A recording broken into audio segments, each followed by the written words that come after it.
Sa wakas, Paolo Abilino umamin na sa totoong feelings para kay Kim Chiu. Vice ganda, kilig na kilig.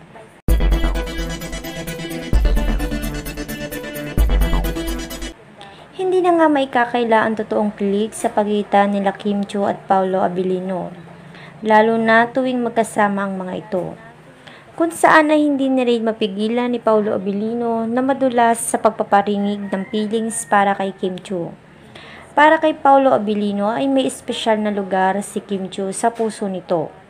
At nito lang nakalipas na araw ay pinagkaguluhan online ang naging pagbisita na hindi inaasahan ni Paolo Abilino sa set mismo ng It's Showtime. Maging ang mga co-host ni Kim Chiu ay kinilig sa tambalan ng mga ito.